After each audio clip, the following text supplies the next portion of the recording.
نحمده ونصلي على رسوله الكريم.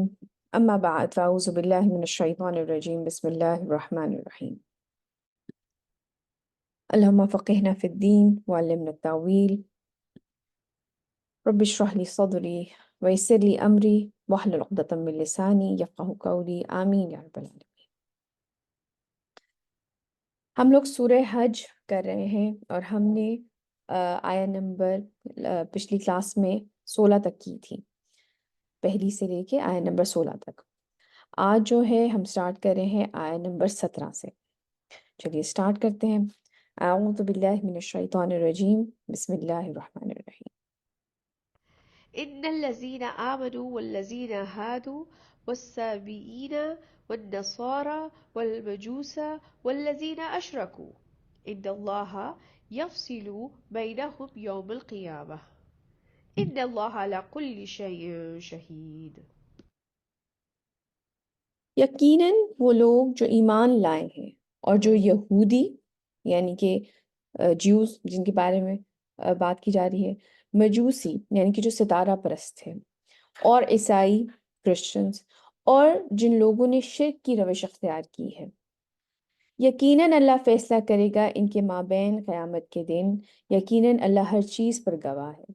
ہر جو مذہب ہے وہ یہ سوچ رہا ہے کہ ہم ہی صحیح ہیں، ہم ہی ہمارے لیے ہی جنت اور دوزخ ہے، جنت ہے، اور جو دوسرا کوئی بھی مذہب فالو کرنے والا ہے وہ دوزخ میں جائے گا۔ تو اللہ سبحانہ تعالیٰ فرما رہے ہیں کہ ان سب کے درمیان جو ہے وہ آخرت کے دن فیصلہ کر دیا جائے گا۔ لیکن اس بات کو ذہن میں رکھیں کہ ہمیں یہ چیز بھی بتا دی گئی ہے کہ اللہ سبحانہ تعالیٰ نے کس دین کو ہمارے لیے پسند کیا ہے۔ قرآن میں اس چیز کے بارے میں بھی مینشن کر دیا گیا ہے، جو لوگوں کی خامیاں ہیں ان کے بارے میں بھی مینشن کر دیا گیا ہے۔ ایک سیکنڈ ہولڈ کریے گا۔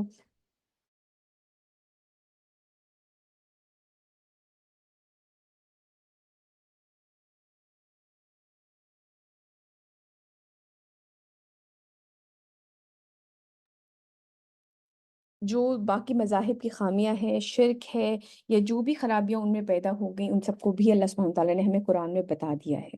تو اللہ سبحانہ تعالیٰ فرما رہے ہیں کہ جن چیزوں کے معاملے میں اختلاف ہو رہا ہے، اور جو لوگ یہ اپنے اپنے جو دین انہوں نے اختیار کر لیے ہیں، ان سب کا فیصلہ آخرت کے دن اللہ سبحانہ تعالیٰ کر دیں گے۔ آگے چلتے ہیں۔ ألم تر أن الله يسجد له من في السماوات ومن في الأرض والشمس والقمر والنجوم والجبال والشجر والدواب وكثير من الناس۔ کیا تم نے دیکھا نہیں کہ اللہ کے سامنے سربسجود ہیں جو آسمانوں میں ہیں اور جو زمین میں ہیں، اور سورج، چاند، ستارے، پہاڑ، درخت اور چوپائے، اور لوگوں میں سے بھی بہت سے، یعنی کہ اللہ سبحانہ تعالیٰ کے آگے یہ تمام مخلوق جس چیز کو اللہ سبحانہ تعالیٰ نے بنایا ہے، وہ تمام اللہ سبحانہ تعالیٰ کے سامنے سجدے میں گرے ہوئے ہیں۔ اب کس طرح گرے ہوئے ہیں اس چیز کا ہمیں شعور نہیں ہے کہ کس طرح آسمان اللہ سبحانہ تعالیٰ کے سامنے سجدے میں ہے، کس طرح سورج، چاند، ستارے، پہاڑ، درخت، چوپائے یہ کس طرح اللہ سبحانہ تعالیٰ کے سامنے سجدہ کرتے ہیں، ہم یہ چیز نہیں جانتے۔ لیکن ہاں ہم یہ جانتے ہیں کہ انسان اللہ تعالیٰ کو کیسے سجدہ کرتا ہے۔ لیکن یہ تمام مخلوق اللہ سبحانہ تعالیٰ کی جو بھی ہے، جو بھی اللہ تعالیٰ کی کریشن ہے، وہ اللہ سبحانہ تعالیٰ پہ ایمان رکھتی ہے، اور وہ اللہ سبحانہ تعالیٰ کے آگے سجدے میں ہے۔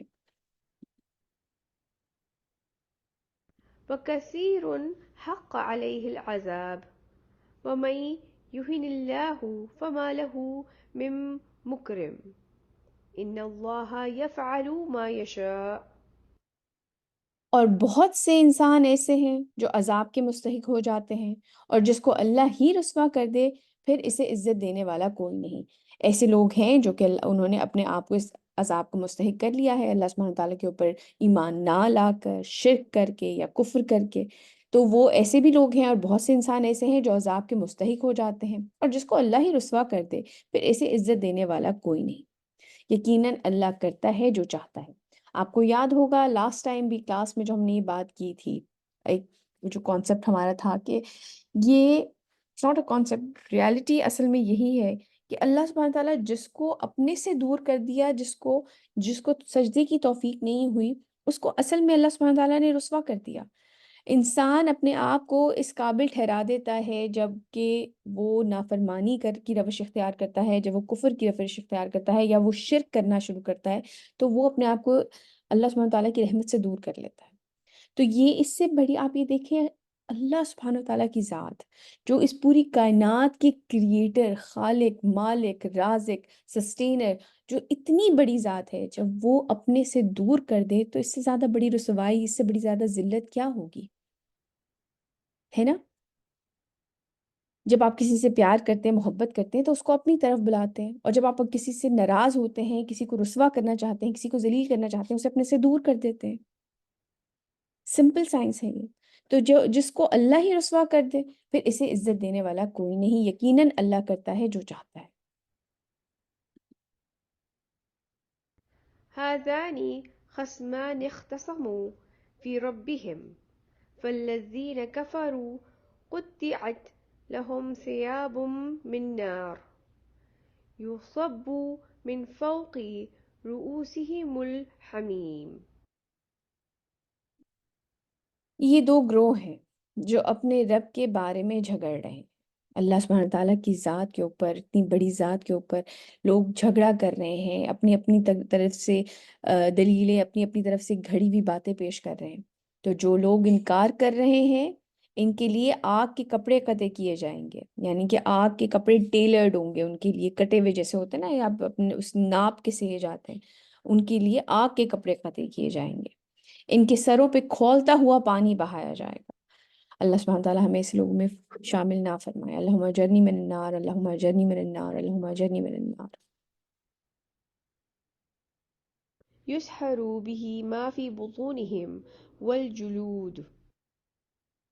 اس سے جو کچھ ان کے پیٹوں کے اندر ہے سب گل جائے گا، اور ان کی کھالیں بھی، مطلب جو جب ان کے اوپر کھولتا ہوا یہ پانی یا کھولتی ہوئی جو آگ جو ان کے اوپر ڈالی جائے گی، تو ان کا اس کا ریاکشن یہ ہوگا کہ جو کچھ ان کے پیٹوں میں ہے، جو بھی ان کی آرگنز یا جو بھی فیٹ، جو بھی چیزیں ہیں، وہ سب گل جائے گا اور ان کی کھالیں بھی گل جائیں گی۔ ولهم مقامع من حدید۔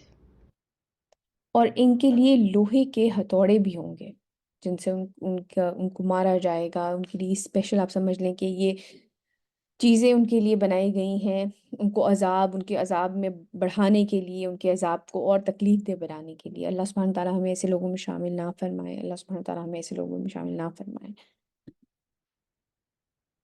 كلما أرادوا أن يخرجوا منها من غم أعيدوا فيها وذوقوا عذاب الحريق۔ جب بھی وہ چاہیں گے کہ اس میں سے نکل جائیں غم کے مارے، تو انہیں اسی میں واپس لوٹا دیا جائے گا۔ جب وہ نکلنے کی کوشش کریں گے، اس دوزخ سے، اس عذاب سے بھاگنے کی کوشش کریں گے، تو وہ کہاں سے فرار پائیں گے؟ اگر اللہ سبحانہ تعالیٰ نے ہی ان کے لیے عذاب مقرر کر دیا ہے تو کون اللہ کے عذاب سے بچ سکتا ہے؟ تو انہیں اسی میں واپس لوٹا دیا جائے گا، اور ان سے کہا جائے گا چکھو اب مزہ اس جلنے والے عذاب کا۔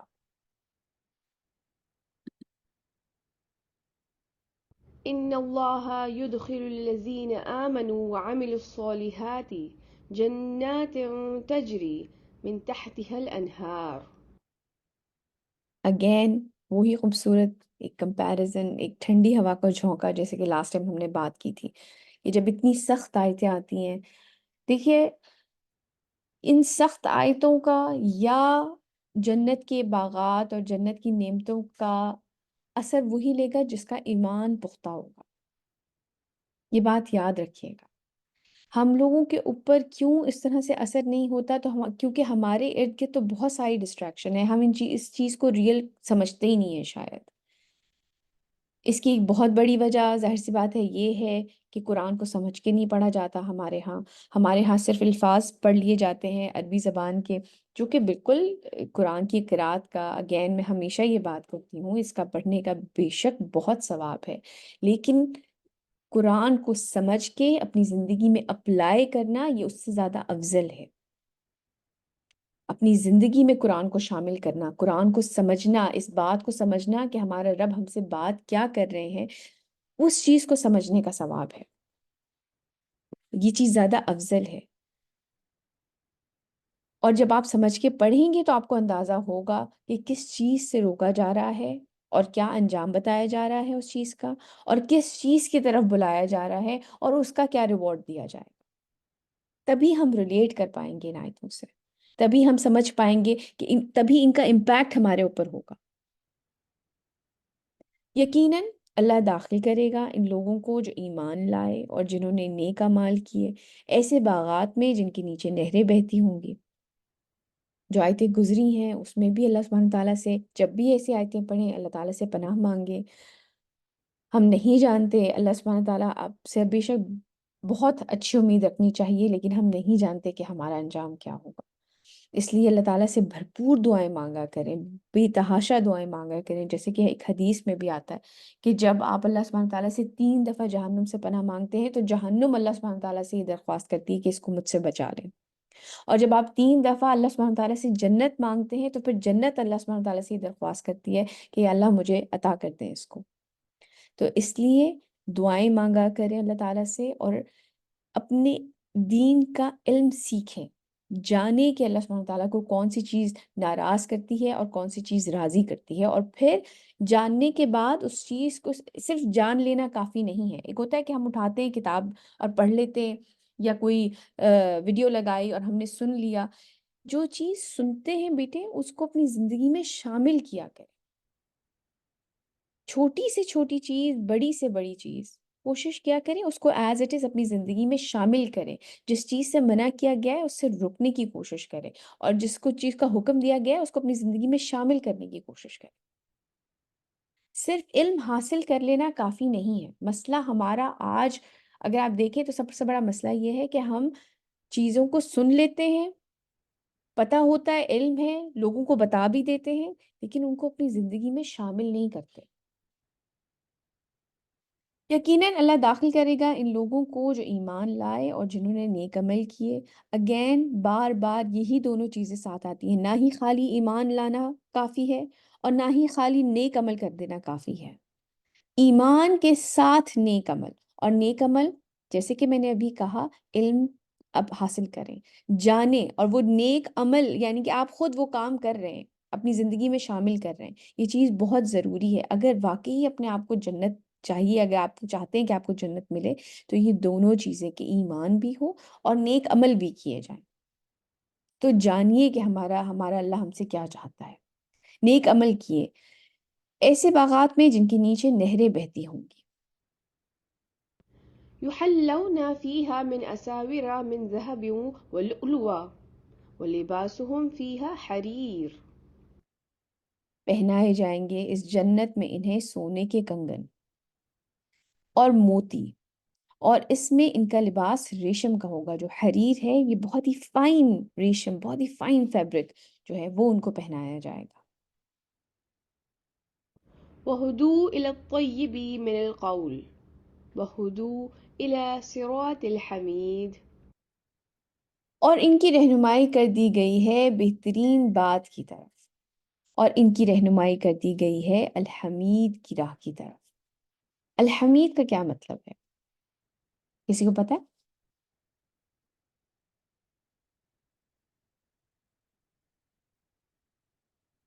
الحمید کا مطلب ہے قابل تعریف۔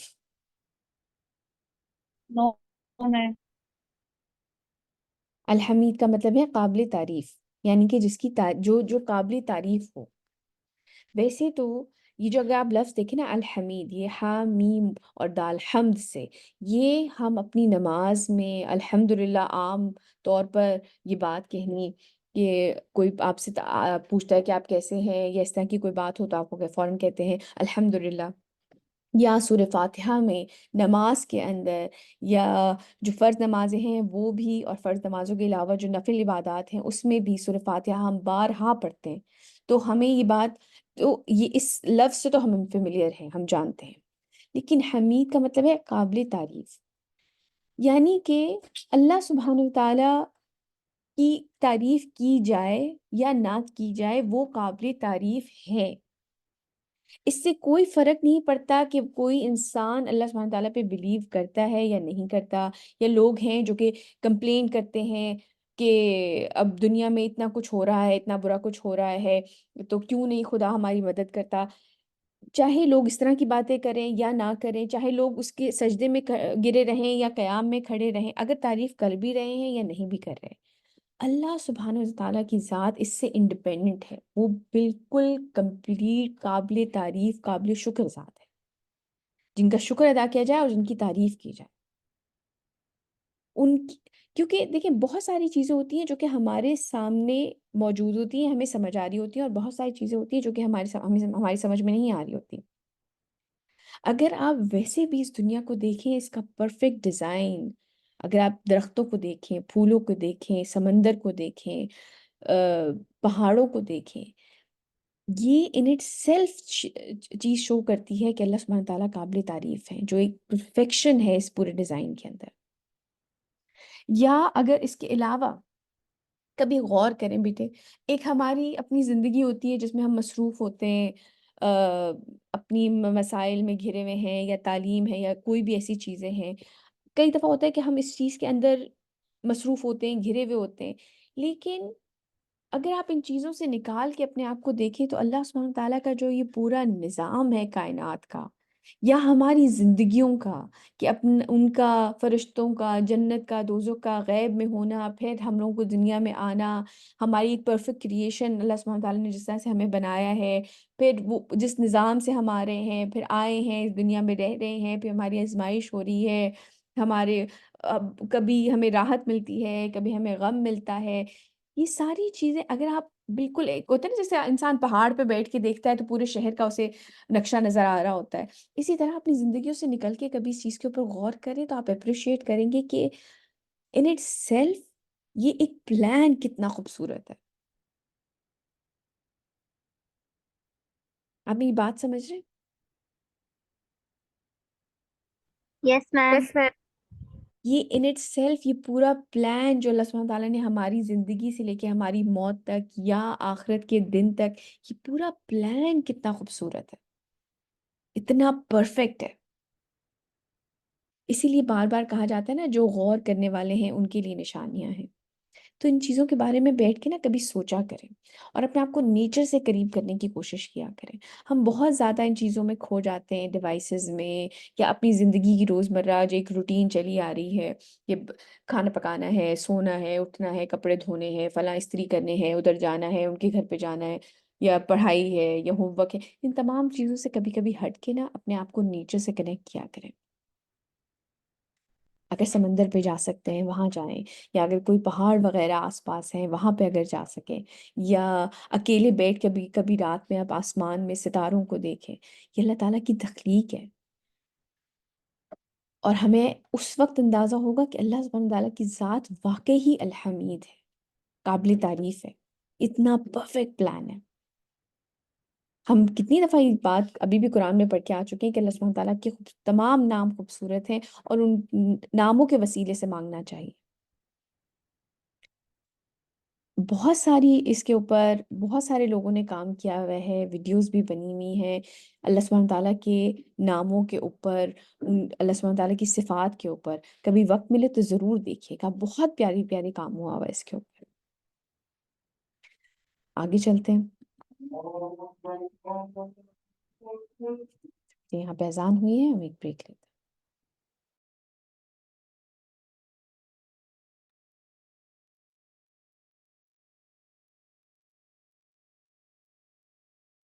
إن الذين كفروا ويصدون عن سبيل الله والمسجد الحرام یقیناً وہ لوگ جنہوں نے کفر کیا اور وہ روکتے ہیں لوگوں کو اللہ کے رستے سے اور مسجد الحرام سے، ہم جانتے ہیں، ہم یہ پچھلی کلاس میں بات کر چکے ہیں کہ یہ بیسیکلی مکی دور جو تھا اس کی بالکل آخر کے دور کی سورہ ہے۔ کچھ کے نزدیک اس کی کچھ آیتیں جو ہیں وہ مدینے میں نازل ہوئی ہیں، کچھ کے نزدیک ہجرت کے دوران نازل ہوئی ہیں، تو زیادہ جو مین اس کا حصہ ہے وہ مکے کی دور کی ہے۔ تو وہ ہم جانتے ہیں کہ جس طریقے سے انہیں روکا جا رہا تھا، مسلمانوں پہ مظالم ڈھائے جا رہے تھے، یقیناً وہ لوگ جنہوں نے کفر کیا اور وہ روکتے ہیں لوگوں کو اللہ کے رستے سے اور مسجد الحرام سے، الذي جعلناه للناس سواء العاكف فيه والباد ومن يرد فيه بإلحاد بظلم نذيقه من عذاب أليم. جس کو ہم نے سب لوگوں کے لیے مساوی قرار دیا ہے. یہ جو اللہ سبحانہ تعالیٰ نے خانہ کعبہ ہے، یہ ایک ایسی جگہ ہے جہاں پر تمام لوگ برابر ہیں. اللہ سبحانہ تعالیٰ وہاں پہ کسی کے اندر کوئی اس طرح سے ڈفرینس نہیں ہے کہ چاہے وہ خواہ اس میں مقیم ہو یا باہر سے آنے والا ہو، یعنی کہ کوئی حاجی باہر سے آ رہا ہے یا وہاں مکے والا کوئی وہاں پہ رہنے والا ہے. اللہ سبحانہ تعالیٰ فرما رہے ہیں کہ وہاں پہ حقوق جو ہیں وہ سب کے برابر ہیں. اگر آج ویسے بھی جا کر آپ مکے میں آپ لوگ عمرے کے لیے اگر حج کے لیے جائیں تو آپ یہ دیکھیں گے کہ اندر حرم کے اندر سب کے لیے ایکول رائٹس ہیں. جو جہاں پر اس طریقہ ہے جو کرنے کا، کوئی آپ کو وہاں پہ روک نہیں سکتا کسی اسپیسیفک جگہ پہ، الا یہ کہ وہ جو جس طرح سے آرگنائز کر رہے ہوتے ہیں چیزیں کہ رش کو کنٹرول کرنے کے لیے، تو وہ کچھ جگہ پہ بیریئرز یا اس طرح سے لگائے ہوئے ہیں. لیکن اوور آل آپ کے وہاں پہ حقوق یا اس طرح سے رائٹ سب کے برابر ہیں. یہ نہیں ہے کہ اگلی صفوں میں جو ہے وہ وہاں کے مقیم ہے وہ کھڑے ہوں گے اور پچھلی صفوں میں جو ہے وہ حاجی کھڑے ہوں گے. اس طرح کی کوئی ڈسکرمنیشن وہاں پر آج بھی نہیں ہے. ایکسیپشنز تو جیسے ہے کہ کسی جگہ کے کوئی وزیر آ رہے ہیں یا اس طرح کی چیزیں ہیں تو وہ ڈفرینٹ ایک پروٹوکول ہے، وہ ایک علیحدہ بحث ہے. لیکن جنرلی عوام کے لیے وہاں پر اس طرح سے کوئی ڈسکرمنیشن نہیں ہے، جس کو ہم اللہ سبحانہ تعالیٰ فرما رہے ہیں، جس کو ہم نے سب لوگوں کے لیے مساوی قرار دیا ہے. اللہ سبحانہ تعالیٰ یہ چیز کلیئر کر رہے ہیں کہ وہاں پہ خواہ اس میں کوئی مقیم ہو یا باہر سے آنے والا ہو، کہ مکے والا ہے کوئی یا باہر والا ہے، اس میں کوئی ڈفرینٹ نہیں ہے. اور جو کوئی ارادہ کرے اس میں کسی ٹیڑھی راہ کا ظلم کے ساتھ، اسے ہم مزہ چکھائیں گے دردناک عذاب کا. اب جو کہ اس صورت کا نام سورہ حج جو ہے وہ حج کا واقعہ شروع ہو رہا ہے. حج کے احکام کے بارے میں، طواف کے بارے میں، قربانی کے احکام کے بارے میں، اور حج کے جو بھی اس سے پہلے بھی ہم سورہ بقرہ میں اس کے بارے میں پڑھ کے آ چکے ہیں، اور کچھ جو احکامات ہیں وہ اب آئیں گے. وإذ بوأنا لإبراهيم مكان البيت ألا تشرك بشيئا وطهر بيتي للطائفين والعاكفين وركع السجود. اور جب ہم نے معین کر دی ابراہیم کے لیے اپنے اس گھر کی جگہ اور حکم دیا کہ میرے ساتھ کسی چیز کو شریک نہ کرنا. معین کر دی پہ کچھ جو مفسرین ہیں ان کا خیال یہ ہے کہ کعبہ جو تھا وہ سب سے پہلے حضرت آدم نے بنایا تھا. ایک رائے یہ بھی ہے. تو وہاں پہ جو خانہ کعبہ کی بنیادیں موجود تھیں تو وہ جگہ آئیڈینٹیفائی کرا دی گئی حضرت ابراہیم کو. اللہ سبحانہ تعالیٰ نے وہ جگہ بتا دی کہ یہاں پر بنیادیں اٹھیں گی. یہ مختلف رائے ہیں اسکالرس کی اس کے بارے میں. کچھ کہتے ہیں کہ نہیں، پہلی دفعہ ہی حضرت ابراہیم نے اس کی بنیادیں رکھی تھی. تو اس میں مختلف رائے ہیں. اور جب ہم نے معین کر دی ابراہیم کے لیے اپنے اس گھر کی جگہ اور حکم دیا کہ میرے ساتھ کسی چیز کو شریک نہ کرنا، اور میرے اس گھر کو پاک رکھنا طواف کرنے والوں کے لیے اور قیام، رکوع اور سجدہ کرنے والوں کے لیے. یعنی کہ یہ جگہ اللہ سبحانہ تعالیٰ نے حضرت ابراہیم کو اس جگہ پر اپنا گھر بنانے کا حکم دیا. اب آگے جا کر آپ یہ دیکھیے گا کہ کس طرح قریش مکہ نے اس میں شرک کرنا شروع کیا، وہاں پہ بت پرستی شروع کی. حالانکہ یہ گھر خاص کر حضرت ابراہیم سے اللہ سبحانہ تعالیٰ نے بنوایا تھا، اور یہ کہا تھا کہ میرے اس گھر کو پاک رکھنا طواف کرنے والوں کے لیے اور قیام، رکوع اور سجدہ کرنے والوں کے لیے. وأذن في الناس بالحج يأتوك رجالا وعلى كل ضامر يأتين من كل فج عميق. اور لوگوں میں حج کی منادی کر دو، آئیں گے آپ کے پاس لوگ پیدل بھی اور بڑی لاغر اونٹنیوں پر بھی. نبی کریم صلی اللہ علیہ وسلم سے فرمایا جا رہا ہے کہ وہاں پہ منادی کر دو حج کے لیے. تو لوگ وہاں پہ جو قریب کے جگہوں سے ہیں وہ پیدل بھی آئیں گے، اور ایسے لوگ بھی ہوں گے جو کہ اونٹنیوں پر آئیں گے. اب ظاہر سی بات ہے کچھ بہت دور دراز کے علاقوں سے بھی آ رہے تھے تو ان کی اونٹنیاں جو ہیں وہ خود لاغر ہو گئیں، یا وہاں پہ چل کے اتنا لمبا سفر طے کر کے. اور بڑی لاغر اونٹنیوں پر بھی جو پہنچیں گی دور دراز گہری وادیوں میں سے ہو کر. ليشهدوا منافع لهم ويذكروا اسم الله في أيام معلومات على ما رزقهم من بهيمة الأنعام فكلوا منها وأطعموا البائس الفقير.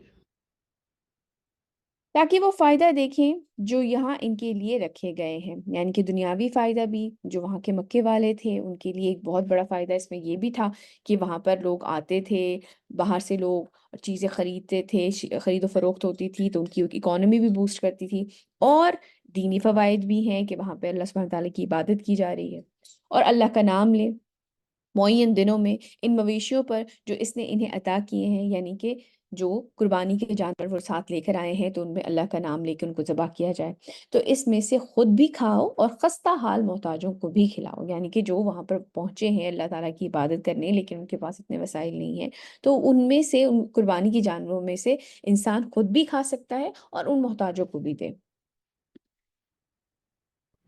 ثم ليقضوا تفثهم وليوفوا نذورهم وليطوفوا بالبيت العتيق۔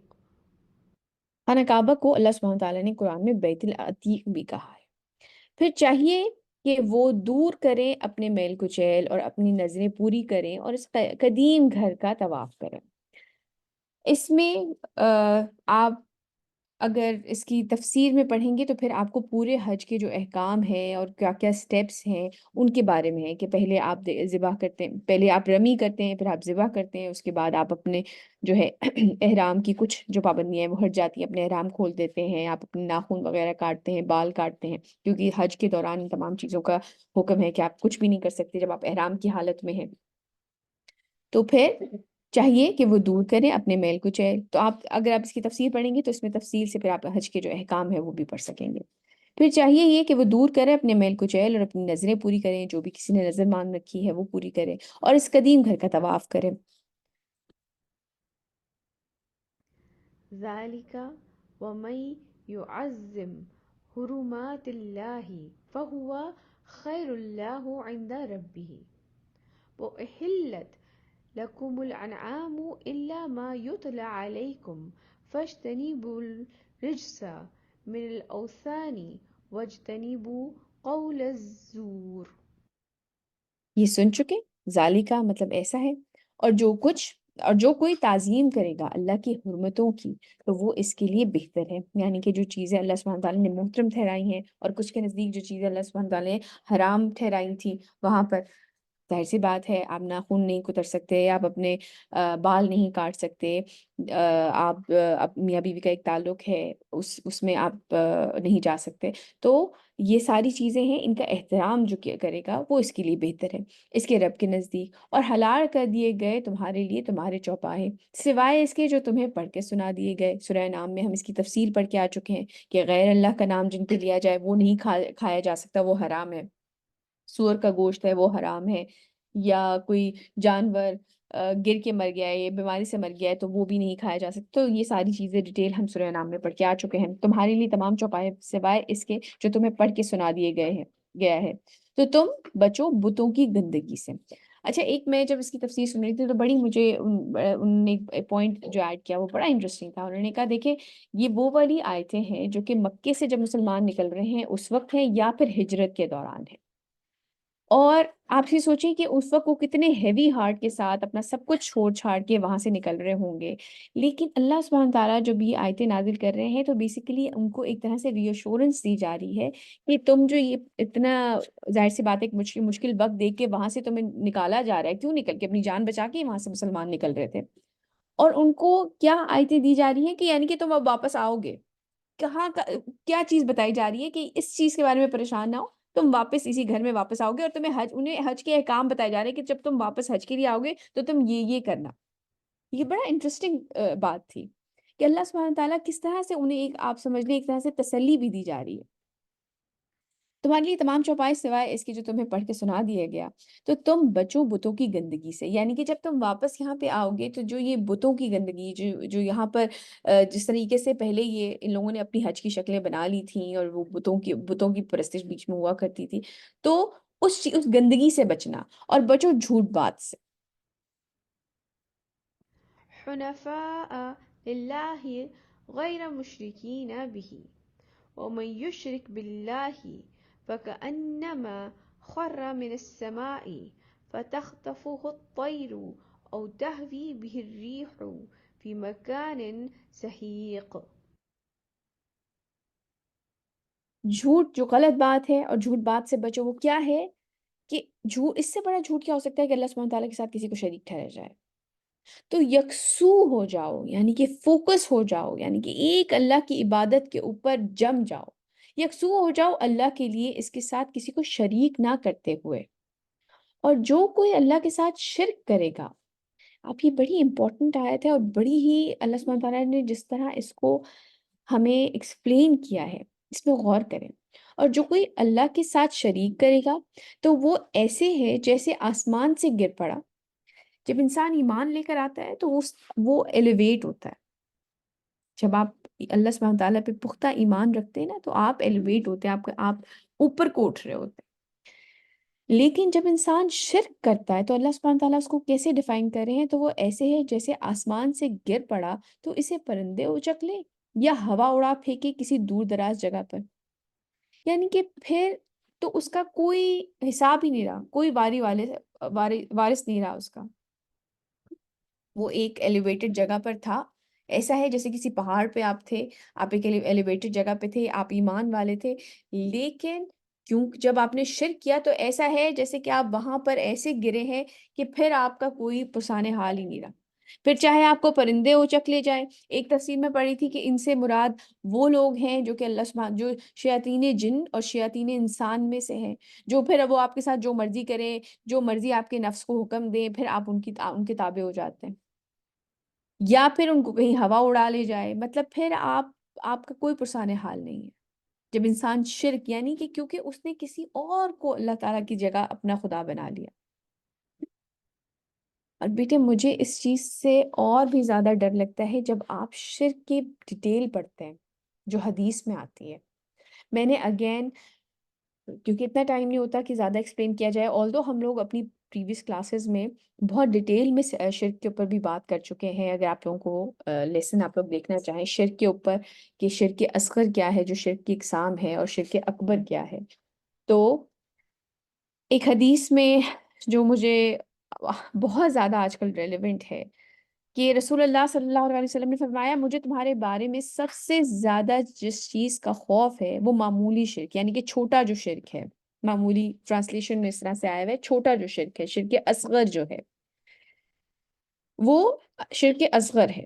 انہوں نے عرض کیا یا رسول اللہ صلی اللہ علیہ وسلم، چھوٹا شرک کیا ہے، یعنی کہ شرک اصغر جو ہے وہ کیا ہے؟ آپ صلی اللہ علیہ وسلم نے فرمایا دکھاوا، یعنی کہ ریاکاری. کیونکہ اللہ تعالیٰ اس دن فرمائے گا جب لوگوں کو ان کے اعمال کا بدلہ دیا جائے گا، تم ان لوگوں کے پاس جاؤ جن کے لیے تم دنیا میں اپنے اعمال دکھا رہے تھے، اور دیکھو کہ تم ان کے ساتھ کیا اجر پاتے ہو. یعنی کہ پھر ان لوگوں کو جب وہ اپنے اعمال لے کر جائیں گے، ان کو وہ اپنی طرف سے یہ شو کرا رہے ہوں گے کہ جی ہم نے نیکی کی تھی آپ کی طرف، آپ کے لیے، تو ان لوگوں کو لوٹا دیا جائے گا، اور اللہ سبحانہ تعالیٰ فرمائے گی کہ انہی سے جا کے اجر لو، دیکھو تم ان کے پاس کیا اجر پاتے ہو. اور آج کل یہ چیز کتنی کامن ہو چکی ہے یہ ہم سب جانتے ہیں. چاہے آپ کے سامنے بیٹھے ہوئے انسان کو آپ نہ دکھا رہے ہوں، لیکن موبائل پہ آپ ہر چیز ریکارڈ کرنے کے لیے تیار ہوتے ہیں. میں خود ایک دفعہ مسجد میں گئی، اور وہاں پر دو بچیاں آئیں، ایک کے ہاتھ میں موبائل تھا اور دوسری بچی جو تھی وہ جوس بانٹ رہی تھی، اور اس نے میری بچی کو جوس پکڑایا اور دوسری والی کو فوراً اشارہ کیا کہ جلدی سے تصویر لو. آپ کس کو دکھانے کے لیے کر رہے ہیں؟ اللہ سبحانہ تعالیٰ کو تو آپ کے مال کی ضرورت نہیں ہے، وہ تو خود آپ ان کا مال استعمال کر رہے ہیں. وہ مما رزقناہم ينفقون، وہ ہمارے مال میں سے دیے ہوئے میں سے خرچ کرتے ہیں. اور پھر آپ تصویریں لے کے ان کو اپلوڈ کر رہے ہیں، تو آپ تو پھر اللہ تعالیٰ کے لیے تو نہیں کر رہے. مجھے بتائیں کیا یہ اللہ تعالیٰ کے لیے ہے؟ نو میم. اور یہ کتنا کامن ہے؟ چند ہی لوگ بہت ہیں، زیادہ. بہت زیادہ کامن. ہم ہر نیکی کرتے ہوئے ہر کوئی، حتیٰ کہ ہم اپنے ماں باپ کے ساتھ، اب تو یہ ہو رہا ہے کہ آپ اپنے ماں باپ کے ساتھ بھی بیٹھ کے اگر سکون سے، یا کسی بزرگ کے ساتھ بیٹھ کے سکون سے بات کر رہے ہیں تو وہ بھی ریکارڈ کر رہے ہیں آپ، اور اس کو بھی اپلوڈ کر رہے ہیں. اور رسول اللہ صلی اللہ علیہ وسلم نے اس کو کیا فرمایا ہے؟ بتائیے کیا فرمایا ہے؟ شرک. شرک، ریاکاری شرک ہے. میم اب تو ایسے ہوتا ہے کہ اکثر لوگ کر رہے ہوتے ہیں اور کہتے ہیں کہ ہم تو شیئر کریں میسج، گڈ میسج، تاکہ دوسرے بھی سب ایسے ہی کریں. تو آپ کا کیا خیال ہے، یہ صحیح ہے؟ میم کچھ لوگ اس طرح اس کے لیے بھی کرتے ہیں، وہ تو ان کی نیت پہ ڈپینڈ کرتا ہے، وہ اس لیے بھی کرتے ہیں تاکہ مطلب اگلے لوگ بھی نیکیاں کریں، مطلب اس طرح کے لوگوں کی ہیلپ کریں، ان کے دل میں بھی احساس ہو. دیکھیں کچھ لوگ بیٹے، یہ یس سوچ میم، کے کرتے میسج ہیں. شیئر کر رہے ہوتے ہیں اکثر. دیکھیں بیٹا، اگین پھر وہیں پہ بات آ جاتی ہے کہ ہمیں پتہ ہو کہ ہمارے دین میں کیا ہے. ہمارے دین میں نفلی عبادت کو علل اعلان کرنے کے لیے نہیں کہا گیا. فرض عبادت آپ علل اعلان کر سکتے ہیں، شیئر کر سکتے ہیں، فرض عبادت آپ شیئر کر سکتے ہیں، لیکن نفلی عبادت آپ شیئر نہیں کریں. وہ خاص کر آپ کے اور اللہ سبحانہ تعالیٰ کے درمیان ہونی چاہیے. آپ تو زکوٰۃ میم دے دیں. جی جی بتائیں. جو لوگ اس طرح کرتے ہیں وہ صحیح نہیں کر رہے. وہ بالکل مطلب غلط ہے. جیسے میں ایک ویڈیو دیکھ رہی تھی، اس میں وہ نا کسی کی ہیلپ کر رہے تھے، مطلب جو کہ مجھے بہت ہارٹ ٹچنگ لگی. میرا مطلب پہلے مجھے بہت دکھ ہوا، اس کے بعد مجھے بہت اچھا لگا کہ لوگ مطلب ہیلپ کر رہے ہیں ایسے کسی کی. پھر میرا بھی دل چاہا میں بھی ایسے کسی کی ہیلپ کروں. تو مطلب ان کی ویڈیو دیکھ کے میرے دل میں احساس ہو، تو مطلب یہ سارا کچھ غلط ہے. بیٹے آپ کی یہ انسپریشن ہونی چاہیے، ناٹ بیکاز کہ کسی اور نے کیا ہے، آپ تو اللہ تعالیٰ کے لیے کریں. جب آپ اپنے دین کے بارے میں پڑھیں گے یا نبی کریم صلی اللہ علیہ وسلم کے بارے میں پڑھیں گے، تب آپ کو آٹومیٹکلی دل کرے گا. لیکن وہ اس لیے دل نہیں کرے گا کہ اس نے کیا ہے تو مجھے بھی کرنا ہے. آئی نو میں آپ کی فیلنگس کو جج نہیں کر رہی ہوں، لیکن پریفرنس کس چیز کو دی گئی ہے کہ جو نیک کام ہے وہ چھپ کے کیا جائے. پتہ ہے یس میم، ہمیں مطلب احساس یہ نہیں ہوتا. آپ نے کبھی نوٹس کیا وہ جب لوگ کسی کو کھانا دے رہے ہوتے ہیں یا پیسے دے رہے ہوتے ہیں، تو آپ نے جس کو وہ دے رہے ہوتے ہیں اس کے ایکسپریشنز کبھی دیکھے؟ ہاں میم آپ اس کو بازار میں لا وہ کے کھڑا کر دیتے ہیں. ہوں، یہ بھی صحیح نہیں ہے. وہ ہے نا ایک یہ بھی بات ہے کہ نیکی کرو اور دریا میں ڈال دو. مطلب آپ ایک ہاتھ سے نیکی کریں تو آپ کے دوسرے ہاتھ کو پتہ نہ چلے، یہ حدیث میں ہے. یہ ہے. تو اور کبھی نوٹس کیا کریں، آپ کبھی دیکھ رہے ہوتے ہیں بیٹھے ہوئے موبائل پہ کہ اچھا جی فلاں شخص کی ہیلپ کی ہے، آپ کبھی اس شخص کے ایکسپریشنز دیکھیں، کبھی آپ ان بچوں کے ایکسپریشنز دیکھیں. آپ کا دل ٹوٹ جاتا ہے. کئی دفعہ بچے رو پڑتے ہیں کیونکہ فطرت پہ ہوتے ہیں نا. کئی یس دفعہ میم، یہ فیل ہوتا ہے کہ مطلب ہم اتنے اس طرح کے ہیں کہ یہ لوگ آپ کسی ہماری کی عزت ہیلپ کریں. مجروح کر رہے ہیں، آپ کسی کی عزت مجروح ہاں، کر رہے ہیں.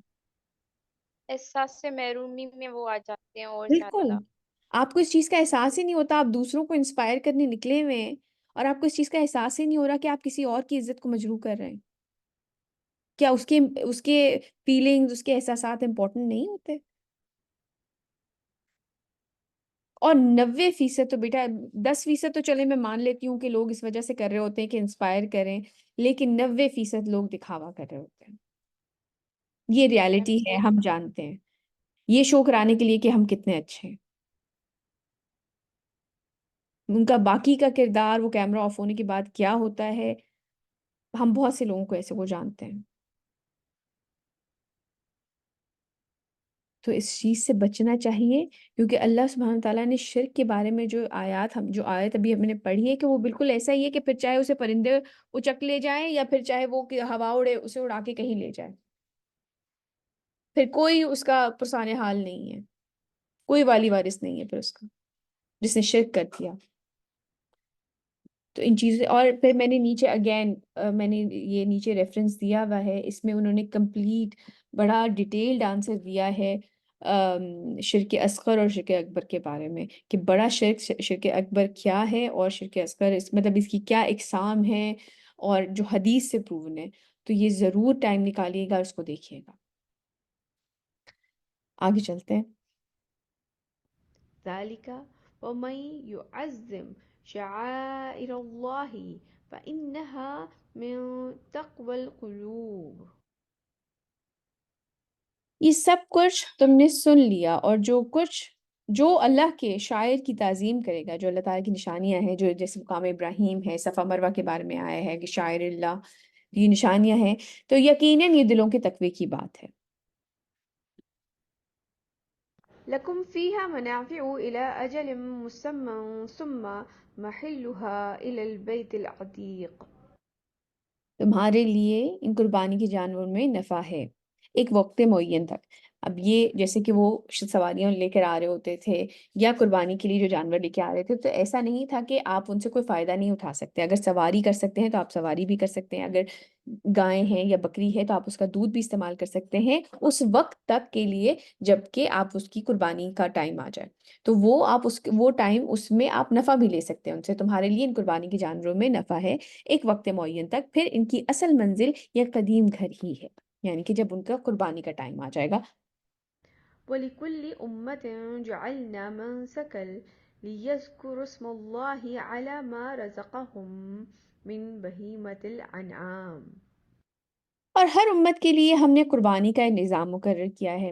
آج سے پہلے بھی ہم لوگ یہ جانتے ہیں حضرت آدم کے جو بیٹے تھے حابیل اور قابیل، ان کی قربانی کا بھی ذکر ہے۔ تو یہ قربانی کا جو سلسلہ ہے یہ بہت پہلے سے چلا آ رہا ہے، اور ہر امت کے لیے ہم نے قربانی کا ایک نظام مقرر کیا ہے تاکہ وہ اللہ کا نام لیا کریں ان مویشیوں پر جو اس نے انہیں عطا کیا ہے۔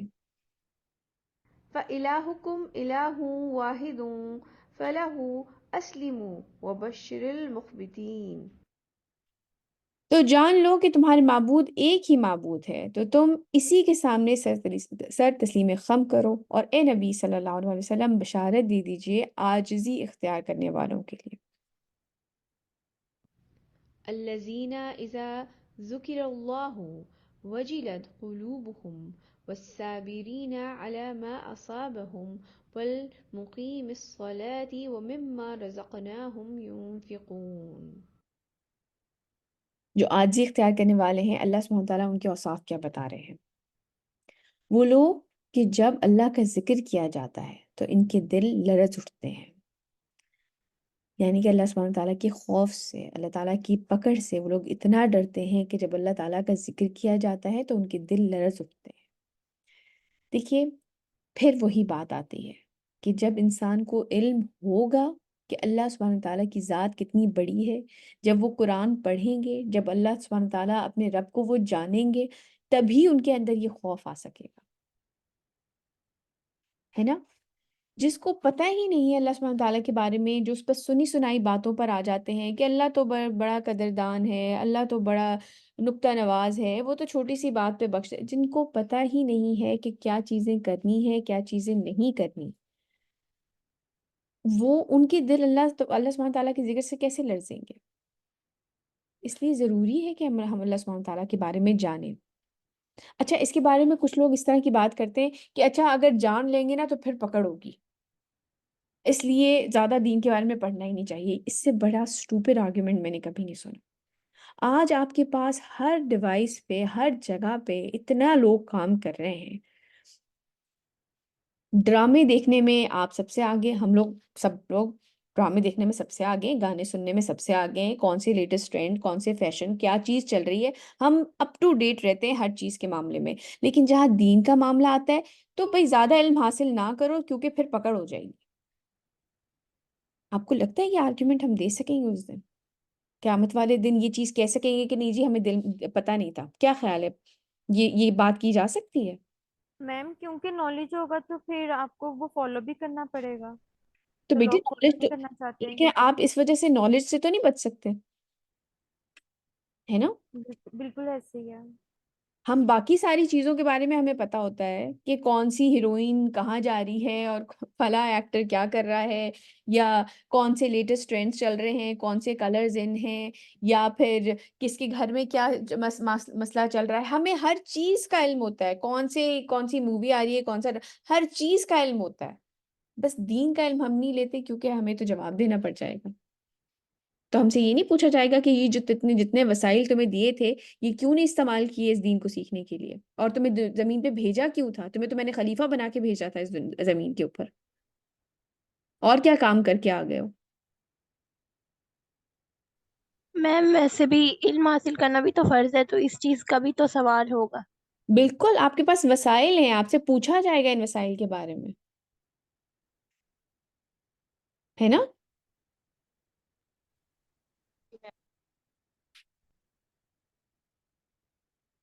وہ جو سورۃ تکاثر میں آتا ہے ثم لتسألن یومئذ عن النعیم، تم سے پوچھا جائے گا تمہاری نعمتوں کے بارے میں، جو وسائل ہیں انسان کے پاس ان سب کے بارے میں پوچھا جائے گا. آپ یہ نہیں کہہ سکتے اس دن کہہ کے نہیں بچ سکتے کہ ہمیں پتہ نہیں تھا. کتابیں موجود ہیں، ایپس موجود ہیں، کمپیوٹر موجود ہے، ایسے ایسے ماشاءاللہ لوگ کام کر رہے ہیں کہ آپ کی عقل دنگ رہ جاتی ہے. اللہ تعالیٰ نے ایسا ایسا لوگوں کو نوازا ہے. وہ لوگ کہ جب اللہ کا ذکر کیا جاتا ہے تو جب آپ کو علم ہوگا تبھی آپ کے دل میں وہ لرزہ طاری ہوگا، تبھی آپ ان لوگوں میں شامل ہوں گے جو عاجزی اختیار کرنے والے ہیں. اگر آپ اس کی لذت لینا چاہتے ہیں کہ آپ کے اندر اللہ سبحانہ، کیونکہ یاد رکھیے گا یہ ایک سجدہ آپ کو تمام سجدوں سے نجات دلا دیتا ہے. جو شخص صرف اللہ سے ڈرتا ہے وہ پھر کسی اور سے نہیں ڈرتا، یہ یاد رکھیے گا. جب آپ اللہ سبحانہ تعالیٰ کو اپنا ولی بنا لیتے ہیں نا، جب آپ اللہ سبحانہ تعالیٰ کی عبدیت میں، ان کی غلامی میں جب آپ آ جاتے ہیں نا، تو آپ پھر تمام تر آزاد ہو جاتے ہیں چیزوں سے. پھر آپ کسی کی غلامی نہیں کرتے. آپ کو پتہ ہے میرا رب ایک ہی ہے، میرا اللہ ایک ہی ہے، میرا خدا ایک ہی ہے. پھر چاہے کوئی بھی ہو، پھر آپ کو کسی کا غلام بننے کی ضرورت نہیں رہتی. وہ لوگ جو کہ جب اللہ کا ذکر کیا جاتا ہے تو ان کے دل لرز اٹھتے ہیں، اور ان کو جو بھی تکلیف پہنچے اس پہ صبر کرنے والے اور نماز قائم کرنے والے اور جو کچھ ہم نے ان کو دیا ہے اس میں سے وہ خرچ کرتے ہیں. اگر یہ ساری چیزیں آپ میں موجود ہیں تو آپ کے لیے مبارکباد ہے. اس لیے اللہ سبحانہ تعالیٰ جب یہ لسٹ کر دیتے نا کہ یہ چیزیں، یہ چیک لسٹ ہے، یہ چیزیں آپ میں موجود ہونی چاہیے، تو فوراً اپنے اوپر اپلائی کرنی چاہیے ہمیں. فوراً اپنے آپ کو دیکھیں کہ کیا کیا چیزیں ہیں موجود اور کیا چیزیں نہیں ہیں، کن پہ مجھے کام کرنا ہے. بہت آسان ہے ہمارا دین اگر اس کو کھلے دل سے پڑھا جائے. آگے چلتے ہیں. والبدن جعلناها لكم من الشعائر الله لكم فيها خير فاذكروا اسم الله عليها صواف فإذا وجبت جنوبها. اور قربانی کے اونٹوں کو ہم نے تمہارے لیے شاعر اللہ میں سے بنایا ہے. یہ اللہ تعالیٰ کی نشانی ہے، اللہ تعالیٰ کا نام لے کر ان کو قربان کیا جاتا ہے. تمہارے لیے ان میں بھلائی ہے تو تم ان پر اللہ کا نام لو، انہیں صفوں میں کھڑا کر کے، کیونکہ اونٹ جو ہے وہ ایک خاصا طاقتور جانور ہے، اس کو کھڑا کر کے ذبح کیا جاتا ہے. اس کی جو گردن ہے اس کے اندر آپ ضرب لگاتے ہیں اور پھر وہ خون نکلتا ہے، اور پھر جب وہ لاغر ہو کے پھر بیٹھ جاتا ہے تو آپ اس کو گرا کر اس طرح سے ذبح نہیں کر پاتے، تو اس لیے اس کو کھڑا کر کے ذبح کیا جاتا ہے. ان پہ اللہ کا نام لو، انہیں صفوں میں کھڑا کر کے، تو جب ان کے پہلو زمین پر ٹک جائیں، یعنی کہ جب وہ اتنے کمزور ہو جائیں، جب ان کا خون اتنا بہہ جائے اور اتنے کمزور ہو جائیں، فكلوا منها وأطعموا القانع والمعتر كذلك سخرناها لكم لعلكم تشكرون. تو اب اس میں سے خود بھی کھاؤ اور قناعت سے بیٹھے رہنے والوں اور سوال کرنے والوں کو بھی کھلاؤ، یعنی کہ دونوں کو. اب آپ اس میں سے، اس قربانی کی گوشت میں سے خود بھی کھا سکتے ہیں، اور ان لوگوں کو جو کہ سفید پوش ہیں، جو مانگ نہیں رہے ہیں لیکن آپ کو نظر آ رہا ہے کہ ان کے وسائل اتنے نہیں ہیں یا ان کے پاس نہیں ہے، تو آپ ان کو بھی دیں اس میں سے. اور سوال کرنے والوں کو بھی کھلاؤ، یعنی کہ جو منہ سے بھی مانگ رہے ہیں ان کو بھی دو.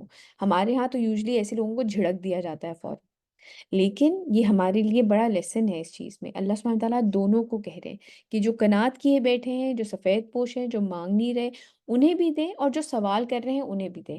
اگین اس کا مطلب یہ نہیں ہے کہ اسلام میں سوال کرنے کو انکریج کیا گیا ہے، نہیں، سوال کرنے کو اسلام میں ڈسکریج کیا گیا ہے، منع کیا گیا ہے انسان کو اس چیز سے کہ وہ سوال کرے، کسی کے سامنے ہاتھ پھیلائے، بھیک مانگے.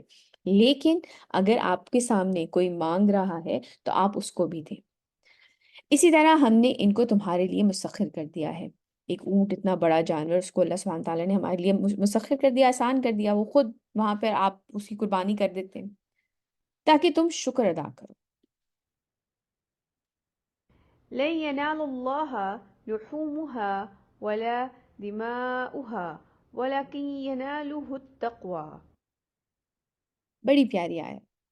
اللہ تک نہ تو ان کے گوشت پہنچتے ہیں اور نہ ان کے خون، لیکن اس تک پہنچتا ہے تمہاری طرف سے تقوی، کہ آپ نے کتنی خوش دلی سے اللہ سبحانہ تعالیٰ کے لیے یہ کام کیا ہے، نہ کہ دنیا دکھاوے کے لیے. ہمارے ہاں تو جی تصویریں کھنچ رہی ہوتی ہیں گائے کے ساتھ کہ اتنے لاکھ کی گائے خریدنی اور اتنے ہزار کا بکرا خرید لیا. نہیں، اللہ سبحانہ تعالیٰ تک جو پہنچتا ہے وہ ہمارا تقوی ہے، کہ اللہ سبحانہ تعالیٰ کا خوف کتنا ہے، کتنا خوف خدا ہے ہمارے اندر، کتنے کانشیس ہیں ہم اس تمام معاملے میں، کتنی خوش دلی سے ہم اللہ سبحانہ تعالیٰ کے لیے یہ سب کچھ کر رہے ہیں. تو نہ اللہ تعالیٰ تک اس کا گوشت پہنچتا ہے نہ اس کا خون، لیکن اس تک پہنچتا ہے تمہارا تقوی. منكم كذلك سخرها لكم لتكبروا الله على ما هداكم وبشر المحسنين. اسی طرح اس نے انہیں تمہارے لیے مسخر کر دیا ہے تاکہ تم اللہ کی تکبیر کیا کرو اس ہدایت پہ جو اس نے تمہیں بخشی ہے. تکبیر کے بارے میں ویسے بھی جب آپ نماز عید کی نمازوں کے بارے میں بھی بات ہوتی ہے تو جاتے آتے میں بھی تکبیر کا ذکر ہے اور نماز کے دوران بھی اضافی تکبیر ہوتی ہے. اور اے نبی صلی اللہ علیہ وسلم محسنین کو بشارت دے دیجیے. اچھا، کیونکہ سارا یہ حج کا بھی ذکر ہو رہا تھا اور پھر یہ تکبیر کا بھی ذکر ہوا، تو میں آپ لوگوں کے ساتھ ایک حدیث شیئر کرنا چاہوں گی. اور تو بہت ساری چیزیں ہیں جو کہ ہم اپنی زندگی میں اس طرح سے شامل کر لیتے ہیں، لیکن جہاں پہ دین پہ عمل کرنے کی بات آتی ہے تو وہ پھر ہم بڑے اس طرح سے سوچ میں پڑ جاتے ہیں اور دلیل مانگتے ہیں.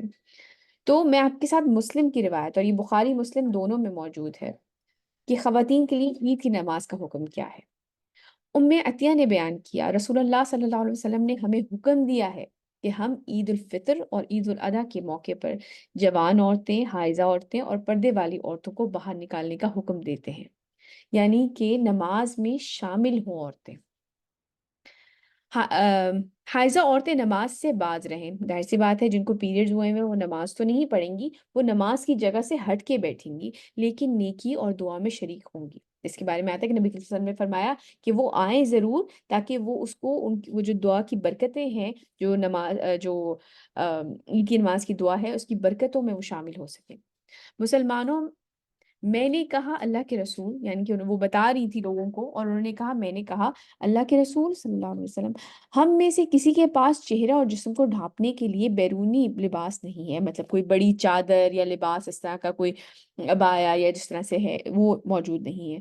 آپ جیسے بھی جس بھی وجہ سے، غربت کی وجہ سے، جو بھی حالات تھے اس وقت، آپ صلی اللہ علیہ وسلم نے فرمایا اس کی بہن اس کو اس کا بیرونی کپڑا دے دے، یعنی کہ بورو کر لیں آپ کسی سے.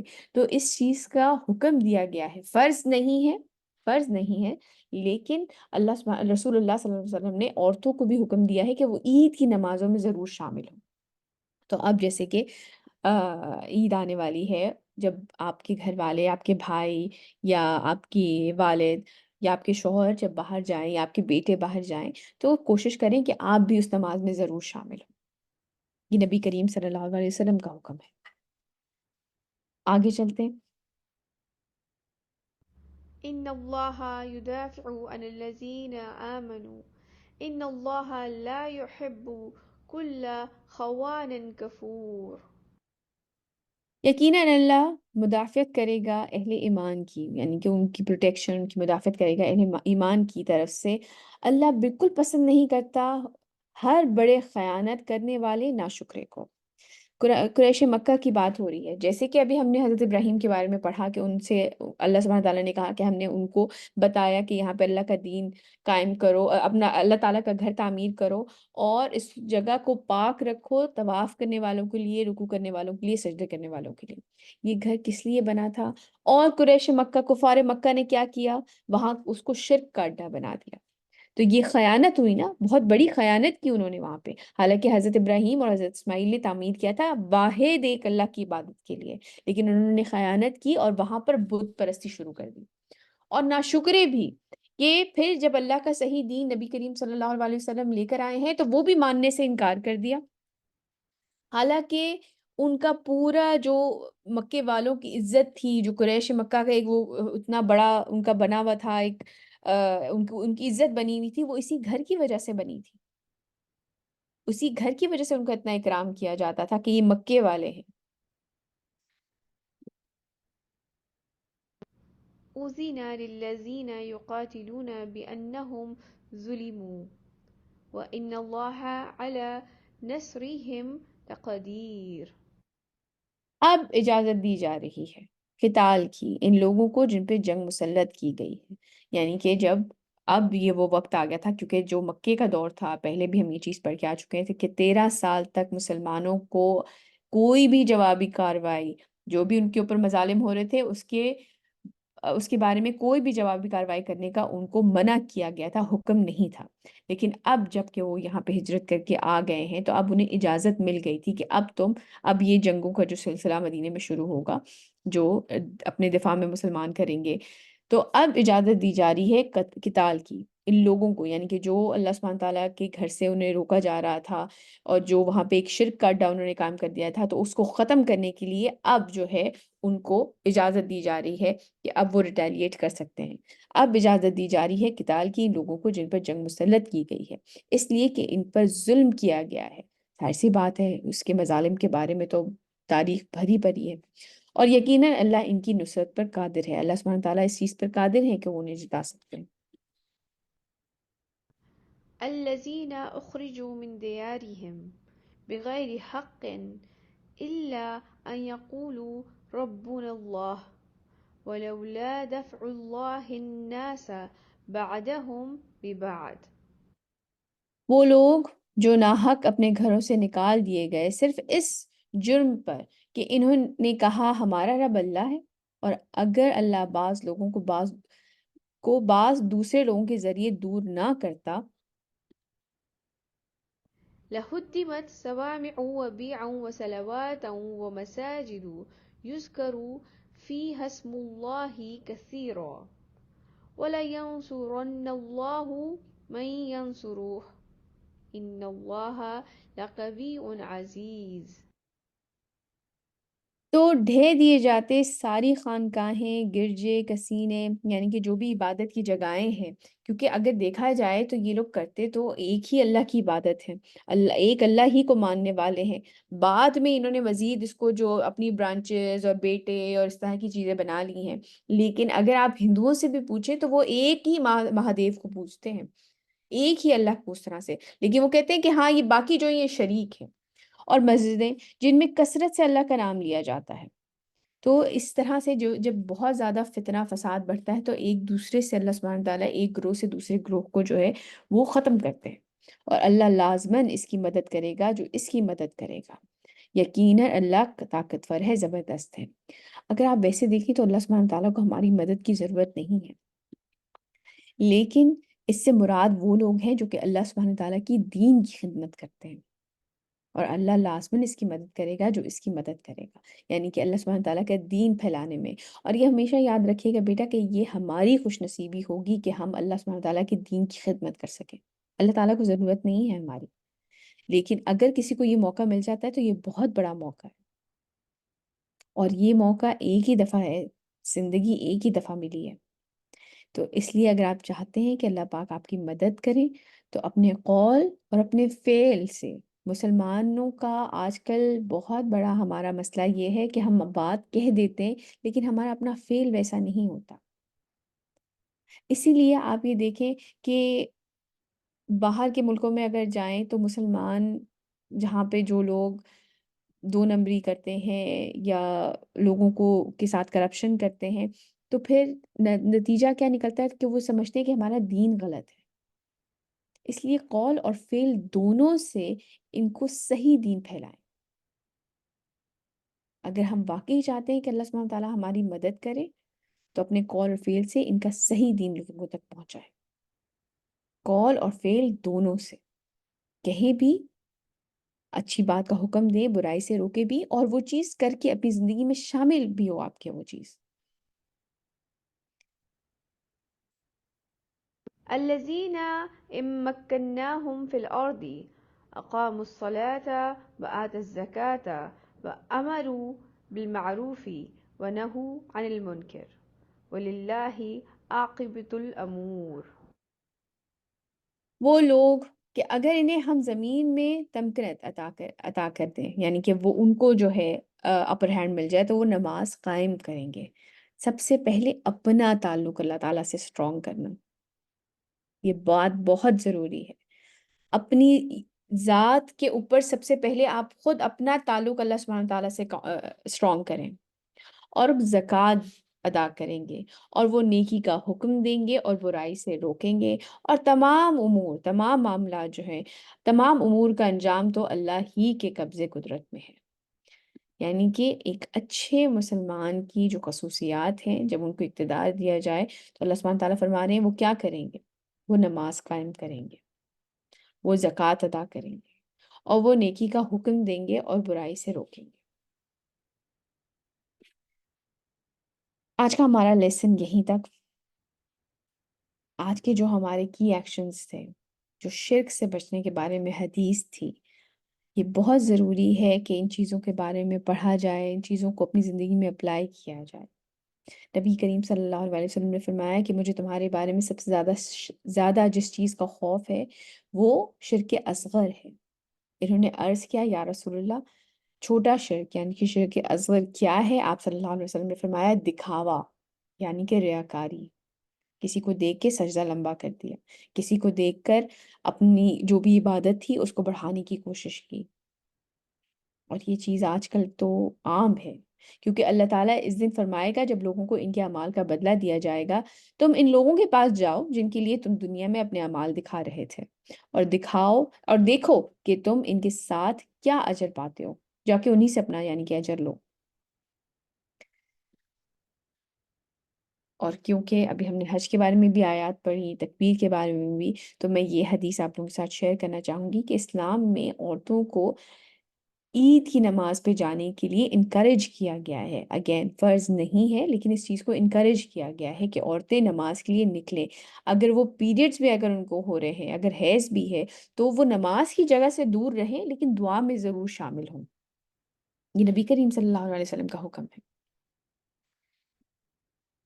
اس کے ساتھ ساتھ اللہ سبحانہ تعالیٰ نے فرمایا کہ اور اللہ لازماً اس کی مدد کرے گا جو اس کی مدد کرے گا. تو اللہ سبحانہ تعالیٰ کے دین کو پھیلائیں. یہ ہماری خوش نصیبی ہوگی کہ ہم اپنی زندگی میں کوئی ایسا کام کر جائیں جو اللہ سبحانہ تعالیٰ کی دین کی خدمت ہو سکے. اللہ تعالیٰ کو ہماری ضرورت نہیں ہے، ہمیں ان کی ضرورت ہے. تو اگر آپ چاہتے ہیں کہ اللہ سبحانہ تعالیٰ ہماری مدد کرے تو اپنے قول اور اپنے فعل سے ان کا صحیح دین پھیلائیں. اور اللہ سبحانہ تعالیٰ نے ایک اچھے مسلمان کی جو خصوصیت پھیلائی ہے کہ جب ان کو اقتدار ملے تو وہ کیا کریں گے؟ وہ نماز قائم کریں گے اور زکوٰۃ ادا کریں گے، اور وہ نیکی کا حکم دیں گے اور برائی سے روکیں گے. سبحانک اللہم و بحمدک، اشہد ان لا الہ الا انت، استغفرک و اتوب الیک. جزاک اللہ خیر کثیرا کثیرا. السلام علیکم و رحمۃ اللہ وبرکاتہ.